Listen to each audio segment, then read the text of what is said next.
बहुत बहुत स्वागत है नंदन या आभार है आप सबका एजुकेशन इलाहाबाद के चैनल पर। मैं हर्ष प्रजापति उपस्थित हूँ आप सबके समक्ष प्रैक्टिकल के संदर्भ में बीएससी फर्स्ट ईयर, चाहे आप जूलॉजी के हो, बॉटनी के हो, केमिस्ट्री के हो। बहुत ध्यान से वीडियो देखिएगा क्योंकि तीनों का मैं जो है संगम करके इसी में बताने वाला हूँ। ठीक है, तो जो भी बच्चे हैं जूलॉजी के, बॉटनी के और केमिस्ट्री के, उनको मैं बताने जा रहा हूँ कि प्रैक्टिकल में होता क्या क्या आपको करना रहता है। देखो बहुत डिटेल में नहीं बता पाऊंगा, लेकिन हाँ क्या होता है वो बता दूंगा। ठीक है, थोड़ा क्लासिफिकेशन करके बता देंगे क्या क्या होता है अंदर। तो और हाँ, जो जो चीज़ें बताएंगे उसके पीछे मत लग जाएगा कि अब इसको भी क्लैरिफाई करके बताइए, क्योंकि मैं कला संकाय का खुद विद्यार्थी हूँ, साफ साफ बोल दे रहा हूँ। तो जो चीज़ें मैं यहाँ से हिंट दे रहा हूँ उसको जाके यूट्यूब पे वो सर्च करना टर्म। ठीक है, कि जैसे मान लो स्पॉटिंग बता दिए, ठीक है, तो स्पॉटिंग जाके सर्च करना कि प्रैक्टिकल में कैसे करते हैं। और आप गूगल पे भी सर्च करोगे तो बहुत से कंटेंट आपको मिलेंगे, लेकिन इलाहाबाद यूनिवर्सिटी में होता क्या क्या प्रैक्टिकल में वो मैं यहाँ पे बता दे रहा हूँ आपको, क्योंकि आपको एक बेहतर मार्गदर्शन मिल जाए बीएससी के संदर्भ में, क्योंकि ये इस समय अवेलेबल नहीं है यूट्यूब पे। और इसीलिए कहता हूँ समस्या से लेकर समाधान तक और आपकी सेवा में अर्पित है, जहाँ तक खोद खाद के कहीं ना कहीं से ले ही आते हैं। इसीलिए कहता हूँ टेलीग्राम से जुड़े रहिए, ये परिवार आपका है, ये चैनल आपका है, हम आपके हैं, तो आप हमें छोड़ के कहीं मत जाइए। ठीक, तो चलिए 50-50 नंबर का प्रैक्टिकल होता है। सबसे पहले जूलॉजी वालों से श्री गणेश करते हैं, स्टार्ट करते हैं। करना क्या रहता है, देखो 50 नंबर का प्रैक्टिकल रहता है, इसी में जो है 10 नंबर क्लास रिकॉर्ड के रहते हैं, वही फाइल वगैरह कुल मिल अगर बनता होगा ठीक है, नहीं तो क्लास रिकॉर्ड से रिलेटेड आप जो भी समझिएगा। उसके बाद लेबोरेटरी में जाते हैं, इसमें roll number wise seat allot होती है, कुछ सामग्री पहले से दी जाती है जैसे slide, cover slip, burner, test tube, glycerine, microscope इत्यादि। ठीक, जो कम पड़ता है वो प्रोफेसर से आप जो है मांग भी सकते हैं। इसके बाद स्पॉटिंग के लिए बुलाया जाता है। लगभग 10 स्पॉट होते हैं जो 20 नंबर के होते हैं, यानी प्रत्येक स्पॉट 2 नंबर का होता है, ज़्यादा टाइम दिया नहीं जाता इस सब में। ठीक है, जल्दी करना रहता है। स्पॉटिंग की कॉपी अलग से दी जाती है, स्पॉटिंग को आप उसी में लिखेंगे कर करके। ठीक है, स्पॉटिंग में आपको 10 स्पॉट दिखाया जाता है, जैसे मान लीजिए बेलनो ग्लासेस हो गया, ऑक्टोपस हो गया, बटरफ्लाई हो गया, पैरामीशियन हो गया इत्यादि का दिखाई जाती है। 4-5 पॉइंट में उनका कैरेक्टर विशेषताएं लिखनी रहती है, जैसे शरीर कैसा है, रंग कैसा है, ठीक है, उनका जो है संघ क्या है, क्लास के बारे में, ऑर्डर के बारे में लिखना रहता है, फिगर बनाना पड़ता है, 5 विशेषताएं आप लिखेंगे इत्यादि। ठीक है, प्रत्येक स्पॉट के लिए 2 मिनट दिए जाते हैं। समय इसमें पढ़ के बता रहा हूँ क्योंकि जो है बहुत लंबा है। ठीक है, बहुत ध्यान सुनते जाइएगा। प्रत्येक स्पॉट के लिए 2 मिनट दिए जाते हैं और 10 स्पॉट रहते हैं, 20 मिनट का रहेगा ये। ठीक, और 20 नंबर का भी रहता है। आगे सुनिए, अब स्पॉटिंग कॉपी जमा करने के पश्चात आपको सीट पे बैठा दिया जाता है और कॉपी लेकर आप सीट पे नहीं जाते हैं।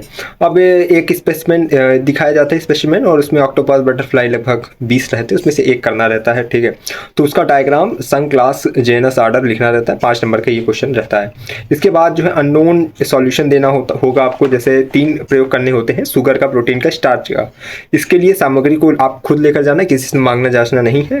ठीक है, सॉल्यूशन को जांच कर विधिवत उसको क्लैरिफाई करके उसकी डिटेलिंग करके उसको लिखना रहता है कॉपी में, और मिक्सचर, मेथड, ऑब्जर्वेशन, रिजल्ट, ये सब उसमें इंक्लूड रहेंगे। ठीक है, इसके बाद जो है ह्यूमन क्रिस्टल की एक स्लाइड बनानी होगी जिसमें ब्लड उपलब्ध आपको अवेलेबल कराया जाता है। 5 नंबर का ये होता है। ठीक है, इसके अलावा जो है एक और मटेरियल दिया जाएगा जिसकी आपको स्लाइड तैयार करनी होगी और माइक्रोसॉफ्ट में उसको ऑब्जर्व करना रहता है। बस 5 नंबर का ये भी रहता है। और जो है परमानेंट स्लाइड बनवाते हैं, उसकी मटेरियल देते हैं, फिगर। ठीक है, तो जो बच्चे 5 नंबर के भी रहता है, जो बच्चे ये किसका था, जूलॉजी का था, जो जूलॉजी प्रैक्टिकल में अगर अवेलेबल रहेंगे कुछ, तो उनको समझ में आ गया होगा कि मैं क्या कह रहा हूँ, क्या इंपॉर्टेंट है। अब देखो, इससे रिलेटेड जो भी स्टडी मटेरियल होगा वो तो या तो टेलीग्राम पे जितना मुझसे हो सके, क्योंकि 1600 से ज़्यादा फाइल डल चुकी है, तो उसमें ढूंढ ढाल लीजिएगा। मैंने बीएससी के कई मटेरियल डाले, प्रैक्टिकल की फाइल भी डाली है, केमिस्ट्री की हो, इधर उधर की, जुगाड़ सबका लगा हुआ है। ठीक है, तो आप जाके खोजिए, अपना फाइल पोर्शन में जाइए, अपना कीवर्ड डालिए, जैसे केमिस्ट्री या प्रैक्टिकल, इस तरह करके सर्च करें तो फाइल वगैरह आएगी ही आएगी। पिन जो वहाँ मैसेज पिन है उसको देखिए, तो वहाँ से भी आपको मदद मिलेगी। ठीक, अब आके जो है हम बॉटनी का बताते हैं आपको। देखिए बॉटनी की अगर बात करें तो देखिए 20 नंबर की स्पॉटिंग होती है इसमें। ठीक है, 5 नंबर का फाइल रहता है, 5 नंबर का वाइवा, और 20 नंबर की इसमें सेक्शन कटिंग स्लाइड बनाने के लिए दिया जाता है। ठीक है, ये स्टेज हो गई। देखो इस 20 नंबर की स्पॉटिंग होती है, फंगी से पूछते हैं या पोजिया कप से पूछते हैं। ठीक है, इन सब का देखो मैंने कहीं ना कहीं टेलीग्राम पे डाला है, तो बॉटनी वाले बच्चे देख लीजिएगा। ठीक है, आपको शायद मिल जाए, बाकी यूट्यूब पे एक बार सर्च करेंगे ना कि ये सब स्पॉटिंग कैसे करते हैं फर्स्ट ईयर में बीएससी में, तो बहुत अच्छी वीडियोज़ रहती हैं, प्रैक्टिकल करके वो समझाते हैं उन लोग। ठीक है, यूनिवर्सिटी का भले ना रहे, लेकिन आपको चीज़ें समझना है। ठीक है, तो बाकी वो सब, बाकी क्या क्या होता है वो तो मैं बता रहा हूँ, करना कैसे वो आप समझ जाएंगे अपनी वीडियोस देख के। ठीक है, इसके बाद आपको जो है फंगी से पूछते हैं, पोजे कब से पूछते हैं, इसको प्रोजेक्टर से दिखाया जाता है, आप उसको देखेंगे और उसका फिर जो फाइलम कैरेक्टरिस्टिक 5-6 पॉइंट में। ठीक है, उसके बाद उसकी विशेषताएं लिखेंगे, फिगर उसका बनाना रहता है, ये सब चीज़। इसके बाद देखो सेक्शन कटिंग और स्लाइड जो मैंने बताया 20 नंबर का बनाने के लिए दिया जाता है। इसमें देखो सेक्शन कटिंग का मतलब क्या है, जड़ के रूप में आपको दिया जाता है, और उसकी जो है फिर आप स्लाइड बनाएंगे, माइक्रोस्कोप से देखेंगे, बस इतना ही काम रहता है। तो बॉटनी वालों को ज़्यादा परेशान होने की ज़रूरत है, अगर आप क्लासेस वगैरह की हैं तो इतना तो आप समझ गए होंगे, ठीक है, समझदार को इशारा काफ़ी है। अब बहुत ध्यान सुनिए केमिस्ट्री प्रैक्टिकल वाले, इसमें देखो 3 ही चीज़ में डिवाइडेड रहता है आपका जो है। पहला क्या रहता है, इनऑर्गेनिक मिक्सचर दिया जाता है, उसमें रेडिकल देखना रहता है। दूसरा क्या रहता है, फंक्शनल ग्रुप देखना रहता है। तीसरा टाइट्रेशन है। इसको मैं थोड़ा अच्छे से बता दे रहा हूँ क्योंकि आपको बहुत जल्दी लग रहा होगा कि ख़त्म कैसे हो गया।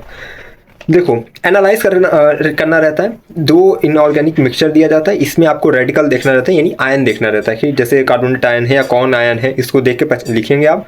उसके बाद दूसरा क्या रहता है, और 2 ऑर्गेनिक मिक्सचर दिए जाते हैं, इसमें आपको फंक्शनल ग्रुप देखना होता है, ठीक है। अब ग्रुप अच्छे से देख लीजिएगा, थोड़ा तैयार कर लीजिएगा अपना जो है इनऑर्गेनिक को पूरा रटिए, ठीक है, जिससे कि आप समझ जाएं बढ़िया, ठीक। फिर ऑर्गेनिक मिक्सचर दिए जाते हैं, इसमें आपको फंक्शनल ग्रुप देखना रहता है। आपकी फाइल में ये लिखा रहता है, ठीक है। और एक सेकेंड उड़ा जा रहा है, आपकी फाइल में लिखा रहता है और इसमें फंक्शनल ग्रुप भी आपके जो है लिखे रहते हैं। तो फाइल को थोड़ा देख लीजिए, रसायन की यानी केमिस्ट्री की जो फर्स्ट ईयर की फाइल है साथ में अपलोड किए, उसको जाकर देख लीजिएगा, डाउनलोड कर लीजिएगा, उसमें फंक्शनल ग्रुप देखिएगा। 30-40 रुपए की एक आती है रसायन विश्लेषण करके, एक प्रैक्टिकल की कॉपी आती है, तो उसमें भी आपको अच्छी जो है वो उसको आप मे भी लेकर जा सकते हैं अंदर, तो उससे भी आपको सहायता मिलेगी। बाकी जरूरी नहीं कि हर बार जो है प्रैक्टिकल की कॉपी या प्रैक्टिकल फाइल आपको अंदर ले जाने दिया जाए, लेकिन कभी कभी अलाउ करते हैं, तो उसको देख लीजिएगा। तो रसायन विश्लेषण वाली जो कॉपी जो बोल रहा हूँ मैं 30-40 की मिलती है, मार्केट में कटरा में जाके पता कर लीजिएगा। इसके बाद जो है बायोमेट्रिक एनालिसिस कराया जाता है, इसका वैल्यू और जो है सेम रहता है, प्रोसेस सेम रहता है, उसी को करना रहता है बार बार। उसके बाद जैसे K2Cr27 का जो है स्टैंड सोल्यूशन को जो है टाइट्रेशन कराइए, ठीक है, नॉन सोल्यूशन और नॉन सोल्यूशन के साथ, इन दोनों के साथ कराया जाता है, ठीक है।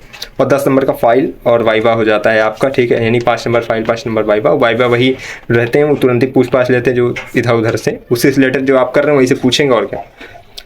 ये हो गया। तो ये फर्स्ट ईयर का था, BSc first year chemistry botany zoology का। देखो कहीं भी आपको तो मिलने वाला है नहीं, ठीक है, और अगर हमने प्रोवाइड कराया तो एक चीज़ बस कहते हैं कि कुछ ज़्यादा मत करिए, बस जुड़े रहिए और अपने दोस्तों को जोड़े रखिए, क्योंकि अभी तो फर्स्ट ईयर, सेकंड ईयर आएगा, थर्ड ईयर आएगा, और उम्मीद करते हैं अब अगली साल जब आप लोग का होगा प्रैक्टिकल तो हम और बेहतर आपके सम्मुख जो है कंटेंट लेकर आएंगे। ये तो जल्दीबाजी में जहाँ जहाँ से मिला मैं बता दिया हूँ, लेकिन अगली बार और बेहतर अनुभव के साथ और बेहतर कंटेंट के साथ आपसे मिलेंगे। और आप जब सेकंड ईयर में जाइएगा ना, तो जो भी बच्चे मुझे देख रहे हैं फर्स्ट ईयर के, आप सब मेरे चैनल पे आइएगा और अपना अनुभव शेयर करिएगा कैसे कैसे प्रैक्टिकल का एग्जाम हुआ था। और ये हम ना आपके प्रैक्टिकल के एग्जाम के बाद आप लोग मुझे डीएम करिएगा, तो मैं मिलूंगा आप सबसे, आपके साथ वीडियोस हम बनाएंगे और इस चीज़ को शेयर करेंगे, क्योंकि बहुत इसकी नीड है। जैसे आपको कहीं नहीं मिलता ना, जैसे अन्य बच्चे जो फर्स्ट ईयर में आएंगे उनको नहीं मिलेगा, तो अपने छोटे भाई बहनों के लिए मदद करिएगा। क्या होता है ना कि आप जितना दूसरों का मदद करेंगे, जितना दूसरों का भला करेंगे, भला को उल्टा लाभ होता है, तो उतना आपको लाभ मिलेगा। अभी चैनल में मदद करते करते हम लोग 17,000 पे पहुंच गए। अब धीरे भगवान के पास रहेंगे तो आगे भी जाएंगे। कहते नहीं, आपकी नियति डिसाइड करती है कि आपका नियत कैसा है। नियत जैसा रहेगा वैसे नियति रहेगी, और नियत यही है कि बात और जज्बात से आप एक हों। मुंह पे बोल रहे कुछ और, अंदर से कुछ और है, बैच बेचने चले आए तो वो चीज़ अलग हो जाती है। बाकी हम दिल से और निस्वार्थ भाव से आपके साथ लगे हुए हैं, तो अपना प्यार सपोर्ट बनाए रखिएगा। हमेशा कहता हूँ लगातार जुड़े रहिए हमारे साथ। हमें विश्वविद्यालय के पास कोई भी खबर हुई खास पहुँचाते रहेंगे आपके पास। बहुत धन्यवाद, बहुत